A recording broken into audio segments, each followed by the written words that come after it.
Acme screws, and they are called power screws. Can you guys write down?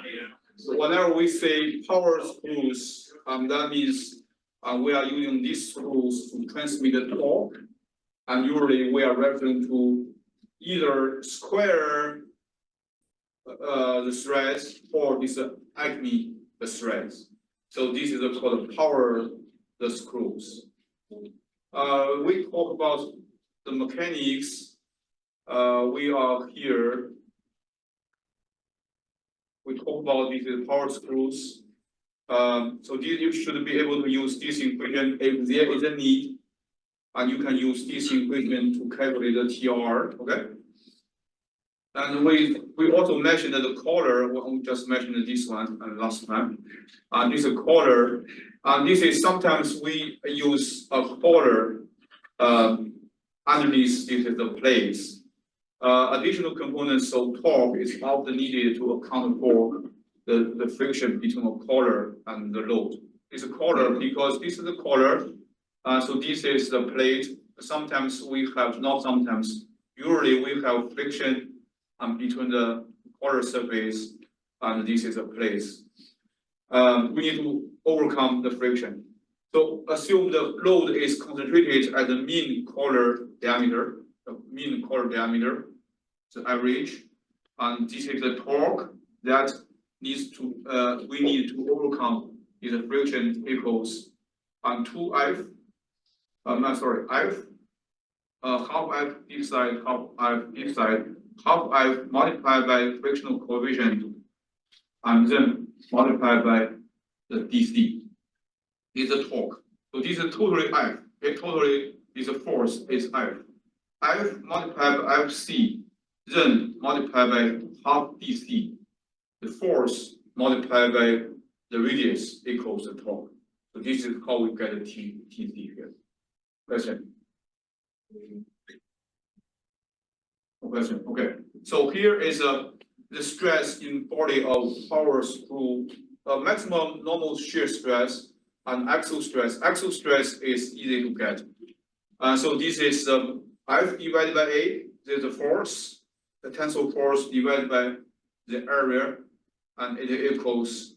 So this one. So dr is the root diameter. Write down this. R means the root, and root diameter is the minimal diameter of the thread. So here, tau equals. How can we get this equation? So this is the tau maximum normal shear stress. Tau equals the torque multiplied by rho and divided by J. And J round. And okay, it's a round. And round equals J equals 2 multiplied by I. And I equals pi d power 4 and 64. So this is rho here, and rho equals half dr. So if you plug in, and you will get this equation. And what I want you guys to know for round structure, and so the I equals pi d power 4 divided by 64, and the J equals 2 multiplied by I. So I is the area moment of inertia, and J is a polar moment of inertia. Questions regarding this one? Okay? Yeah. Okay. I think you are thinking. So the bearing stress in thread. This is a stress and in thread here. So this is sigma P. And sigma P equals this equation. And so first I need to tell you guys the P is a pitch. Okay? And for square root, the height and the pitch, they are equal to each other. And for example, here, this is longitudinally, so this is a half pitch. So this is a half pitch also. And F is the force, and N is the number of engaged stress, and the P is divided, this is a half P, F divided by pi dm is the mean diameter multiplied by p, right? Multiplied by p half is a p half from here to here, p half. Pi dm multiplied by p half, that is the area. Area, how many area you have? The nt, number of engaged threads. Then F divided by the whole area equals sigma b. Question? One more time. So this P is the pitch, and dm is the mean diameter, I mean in the average diameter of this is the maximum one and minimum one. And so this is nt is the number of the threads that are engaged. And so we just assume for this is engaged threads, the load is uniformly distributed among them. And the stress, the bending stress at the root of the thread, at the root of thread here, at the root, suppose this is the root, at the root thread. And we have this equation. And sigma bending equals m, the bending moment divided by z. Okay, z actually is c divided by I, and z m here equals f. M here equals f multiplied by half of this is the height of these tubes. So equals fp divided by 4. And so here z equals I divided by c, right? I divided by c. I which just is a square. This is the square c, and we can just use this square.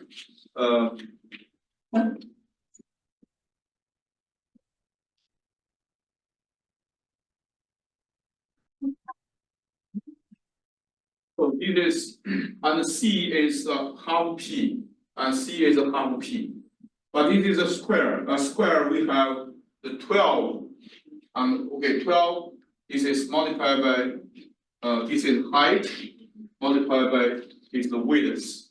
And so because we have the pi b, that is the circle, okay, we want to use the circle, that is the I.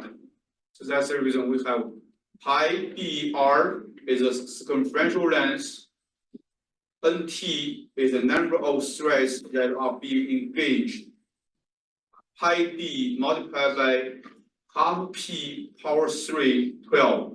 Then we have c, and c is half p. That's the reason we have this equation. You understand, guys? One more time. So this one, just drop this nt because number of the threads. Drop nt. Pi dr, right? Pi dr is the circumferential length along this is the dr, right?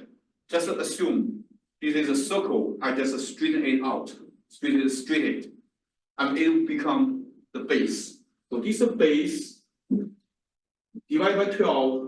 Multiplied by height p power 2 and p divided by 2 power 3, right?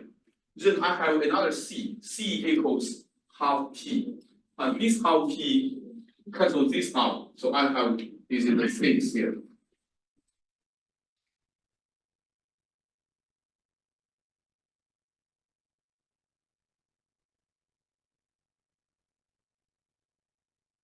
So this is how to calculate the sigma b using this equation. So the transverse shear stress at the center of root. Transverse shear is special, and it equals 3VTA, and V is the transverse force. Because it is also this is you can just straighten it, it will become a rectangular shape. And so we have so this kind of things. So pi and dr, nt, and p over 2. We have this.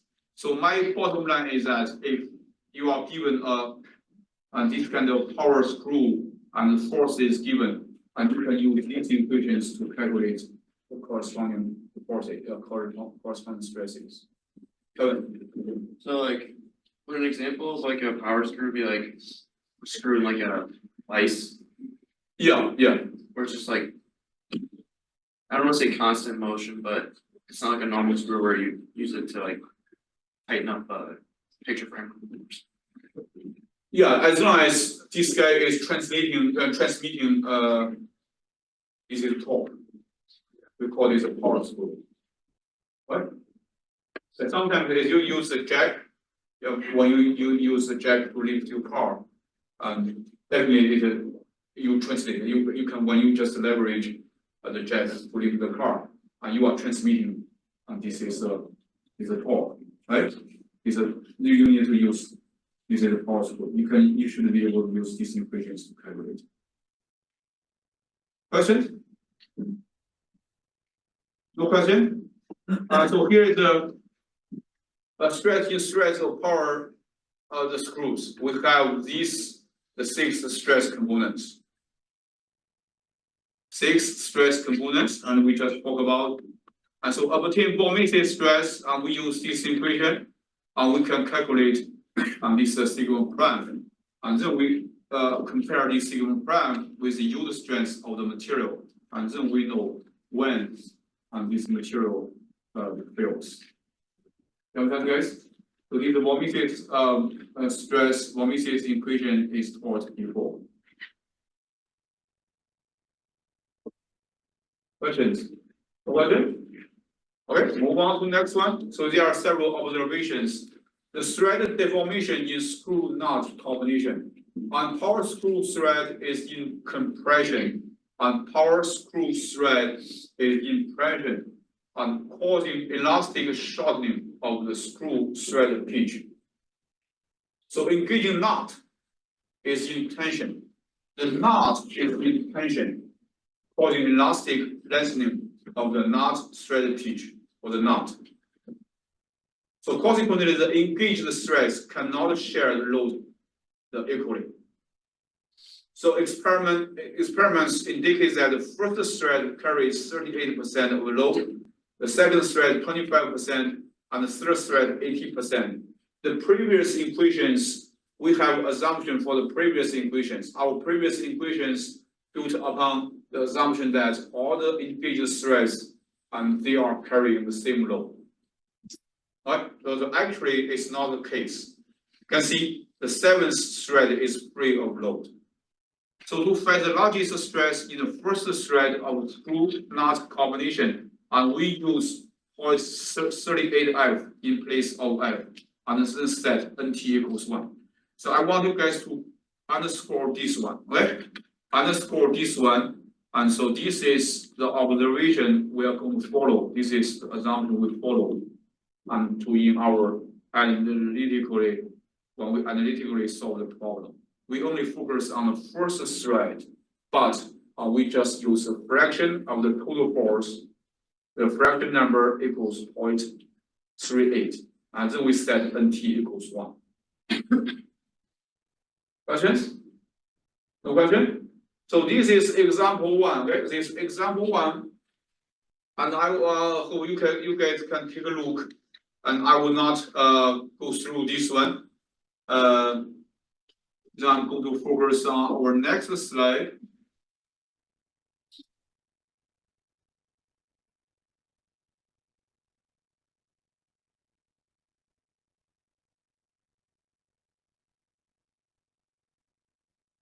Next slide.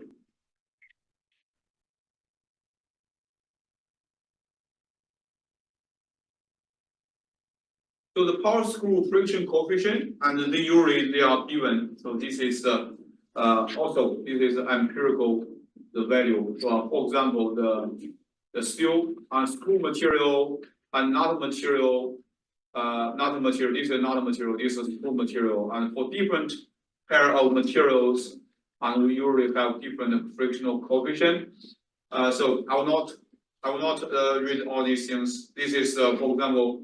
Also, the thrust collar friction coefficient, and also combinations here. Okay, so this is solid steel on cast iron running and starting. And the starting is like this is the static frictional coefficient. This one is the dynamic frictional coefficient. We know that, right? The dynamic frictional coefficient is usually smaller than the static frictional coefficient. You guys agree? Okay, so this is what we have here. So this is a safe bearing pressure, power screw safe bearing pressure, and screw material, not material, and this is a safe. Is a PP is given, and notes give you some memo and some conditions, and so you can have this is a safe PP, the bearing pressure. And then we talk about bolts. So this is our emphasis, and we will have one big problem in our example, right? So the bolts. So these are bolts. You guys know bolts, right? The bolts, we can see this normally use the bolts is a hexagon, the head bolt is a hexagon. So we have on the 6 on sides. And so here is a bolt. I usually uses nuts, and we usually use nuts at this end. And this is a heavy duty hexagon. And the hexagon head cable screw. Head cable screw is these kind of things.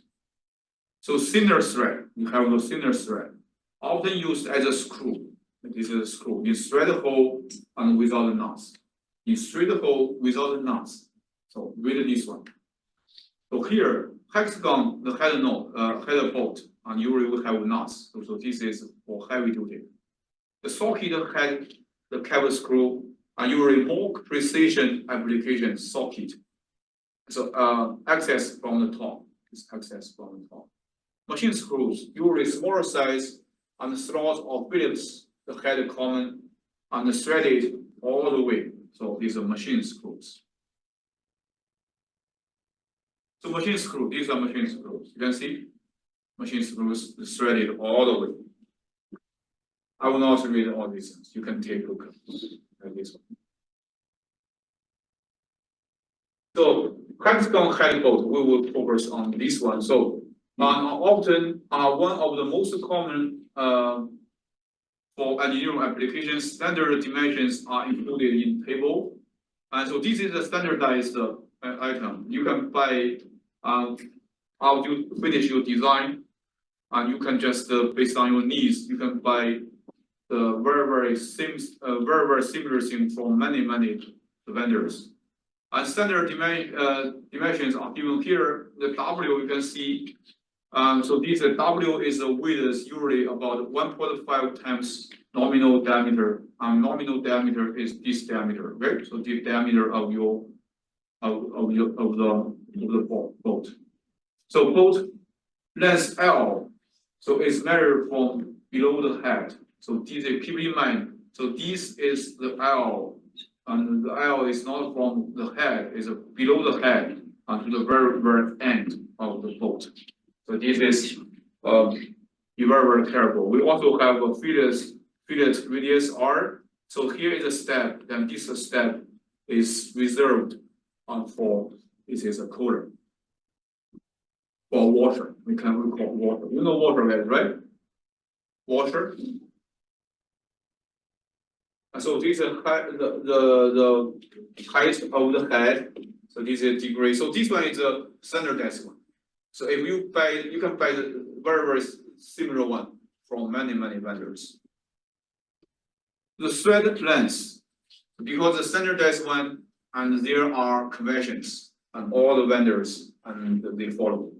And so we have 2 unit systems. This is for US customary, or this is for international units. And IoT, is a threaded one. And IoT, and they have 2 case scenarios. If the total L is less than 6 inch, we have this one IoT 2D, and D is the diameter, and D is the diameter, okay? Diameter of the this is of the bolt. If it's greater than 6, we have 2D plus 1/4, 1/2 inch. This is 1/4, this is 1/2. For the metric international units, so you will have 3 different case scenarios, and for each of these case scenarios, we have a relationship between LT and the diameter D. So when you buy a bolt, and you need to ask the people in the store, and what is you want metric or you want the US custom rate. Alright, be very careful.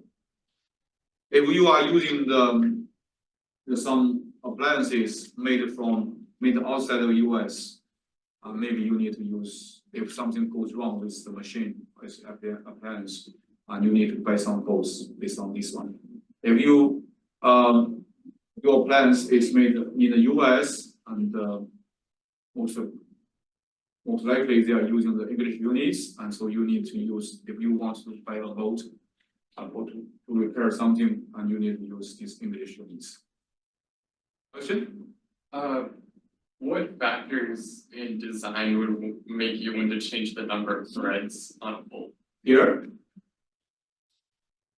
This one? Like, what factors would make you want to change the number of like individual threads on the bolt? Like, So, that is the convention. okay, it's just conventional, like. Yeah, individual convention, structure. yes. The convention, that is, each of these industry, they have their own convention. Okay. If you want to enter this industry, you need to follow the convention. Okay. But why? Because this is standardized. If you are a new vendor and you need to follow this convention, then what you made, what you manufacture, will be the same, will be totally interchangeable to other people. If you do not follow, I'm 100% sure you cannot enter this market. Okay, because the people buy your spokes and cannot be interchangeable to other people's spokes, and they gradually they will refuse to buy yours. That's a very good question. Standardization. As a nuts, and talk about nuts. So we have the nuts for typical specifications. And first three thread of the nut carry majority of load. So I want you guys to underscore this one. But this is the observation, and this is the common sense. The knowledge is the knowledge. You should know that. Okay. To localize the plastic string in the first thread is likely so not and should not be reused in critical applications. So this is very, very important. Especially if you are working for the defense industry or NASA-related missions. If you use this one, this knot has been used, you need to throw it away. Right? You cannot reuse it just for the sake of saving money. You understand? However, in our daily life, at our home, you can use it. Be very, very careful. So this is underview water phase is the water phase. So this step is used to accommodate the water. So this is chamfered. You can see color here, chamfered both sides, regular. The water phase, the jam knot. So this is chamfered both sides, so jam knot. So I want you guys to know this observation and know this observation. For critical applications, you need to throw the used knots away, just for safety reason. So tension, so this will be our very, very important topic. And so here, so these are two plates. Without a lot of generality, we focus on the two plates. So we use the bolt and the knot, and also this is the water, and to join these two guys together, and then so they can carry this load P, right? This carry load P here. So we have geometry L, and we have the load P here. So prevalence. So this prevalence, this L is called prevalence, includes everything being compressed by both preload, including waters. And usually we preload. This is the step, and so there is a P pressure. The water under and head prevents bursts as a whole from going into the fillet and the bolt head.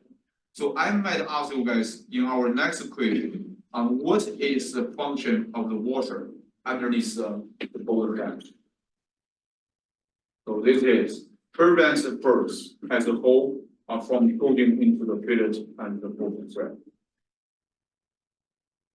Right, so here, and you preload and this is stat, and then you can apply load P.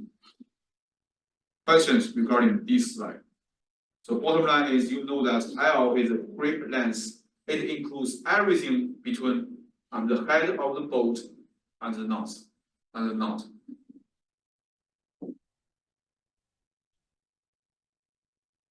So sometimes we do not have knot. For example, here, so pressure vessel head. So this is the edge. This is a circular. Okay, so we just use cut it and use the imaginary plane to cut it and just to show one knot. So here is air.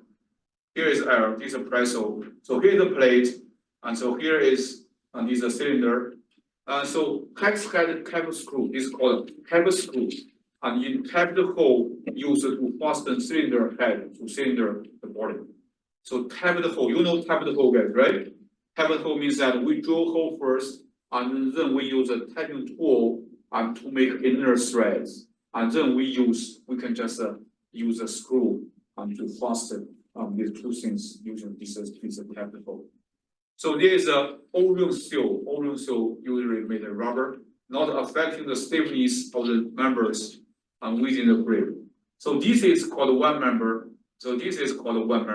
And so this bolt is called another member. And whenever you hear member here in this context, don't be surprised. So only part of the threaded length of the bolt contributes to the effective grip L.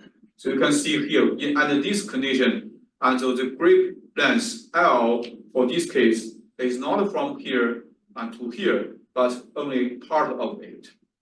So when we compare this case and this case, and things are different. So here we have a knot, right? So for this case, the L grip length is everything between the head of the bolt and the knot and you are using. However, if we just only this is a screw and this is L, this is your L. It's not from here to here. Why? Because here you do not have a knot. Okay, so if this is the case, and how can we calculate the screw? We call it bolt. And we call this one a screw, okay? And we do not call it a bolt. And for screw, you tap the hole, effective grip length, and they are calculated using these two equations. And using these two equations. This is one plate, this is another plate, this is water. So if the T2 is greater than this D, and then use this equation. If the T2 is less than D, and then use this equation.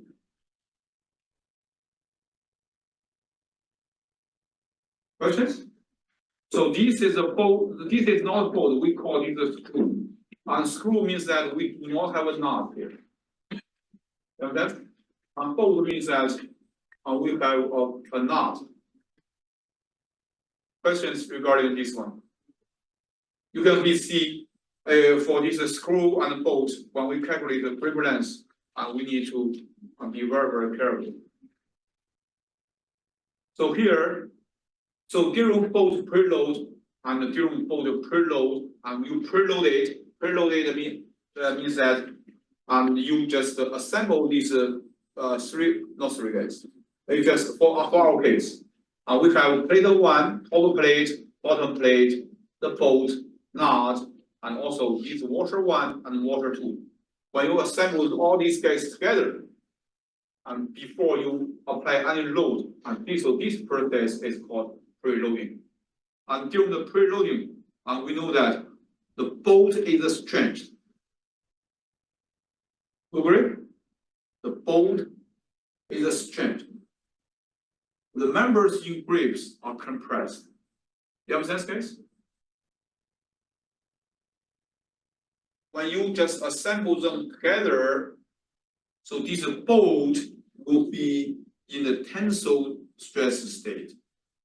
However, so all these members in between will be compressed. So when external P is applied, and when external P applied, right? And we know that what will happen? the bolt stretches further when you, I'm talking about this P, okay, this P. And this bolt will be stretched further, the members in grip unpressed down. So these, all these four guys, and they will be uncompressed to some extent. However, the bolt will be in tensile stress more, the strength further. And does this statement make sense to you? Guys, are you sleeping? No, right? Monday morning. Yeah. Joint can be modeled as a soft bolt spring in parallel with a stiff member spring. So the soft bolt spring and in parallel with a stiff member spring. Stiff member, this one, and they are assembled together, however, in series, but this guy is in parallel with them. And so we are going to get the stiffness of the whole set. Whole set means the bolt, nut, and the two plates in between, and two waters in between. Any questions so far? You guys know bolt? The 100 meter is Olympic game, the winner. You know that? You know this guy? This guy is very strong, right?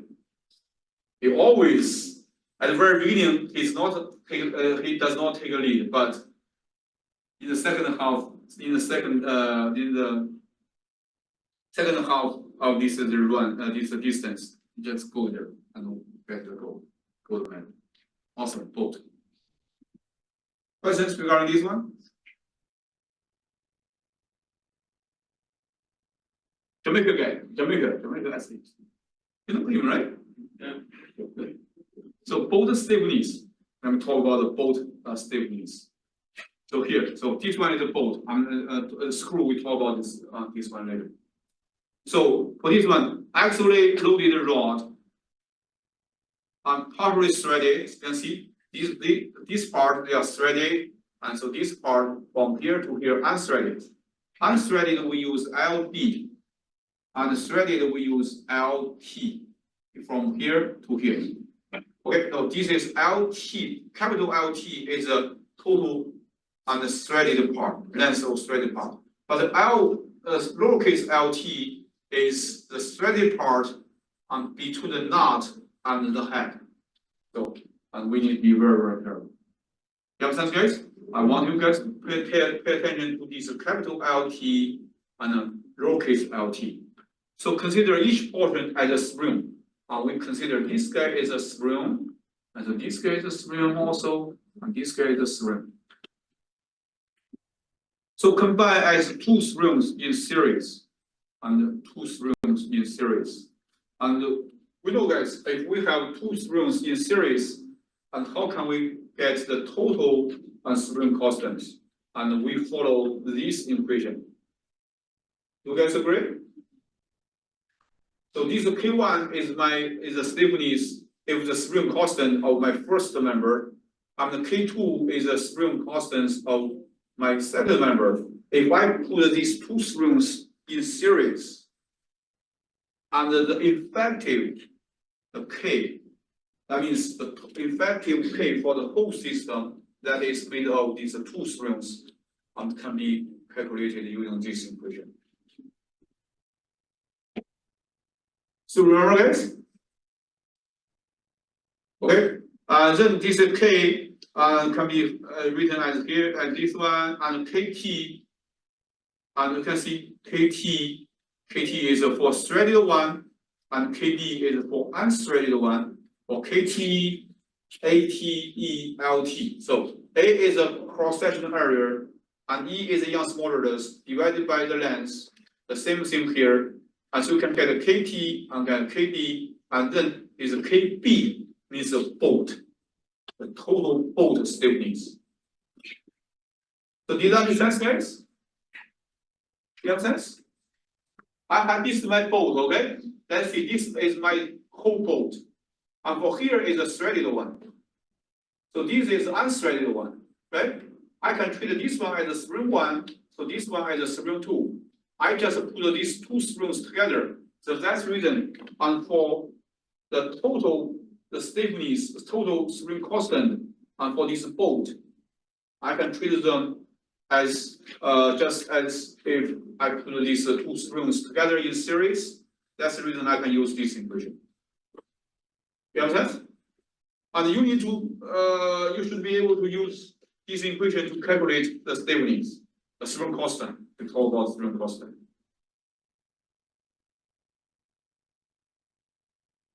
So these are procedures and to find both and stiffness. And as long as you know these equations, you know how to do that. Okay, just go through.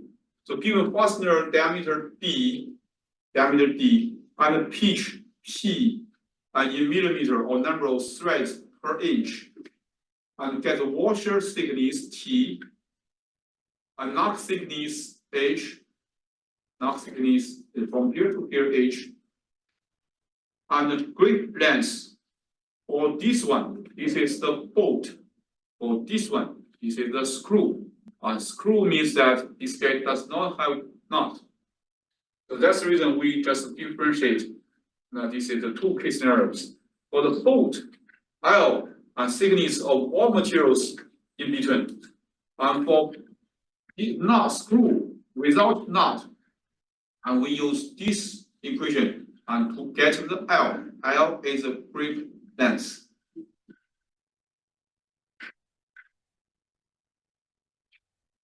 The fastener length here, so this is L. For this one, bolt and screw, L is total L and plus H, the head. And this for B, total L and total L equals, so this is H. This is H from here to here and plus 1.5D. So this is a total L.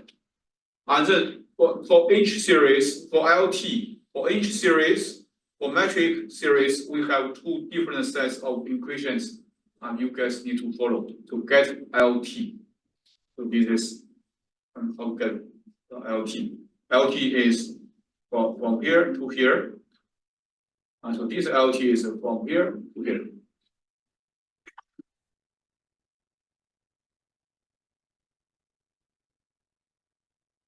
Questions? Okay, so procedure, so LP, okay? So the diameter of unthreaded, this is the length, equals L minus threaded length. The LT is, this is the threaded length within the grip, L minus LD.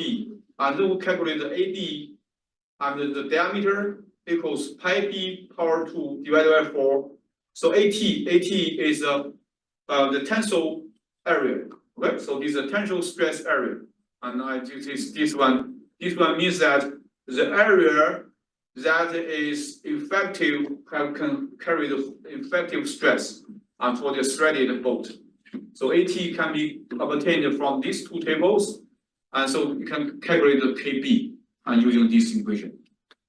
So this is well guys, I'm going to stop here. But this is Wednesday. I'm going to finish member statements, and so this is Wednesday's lecture is very, very important. If you want to solve this problem very, very well in the exam 2, I encourage you guys to come here this Wednesday. Okay. So I will see you this Wednesday. If you have questions, come to see me. Also, advocacy modeling, and we will be you tomorrow noon, and email me and see.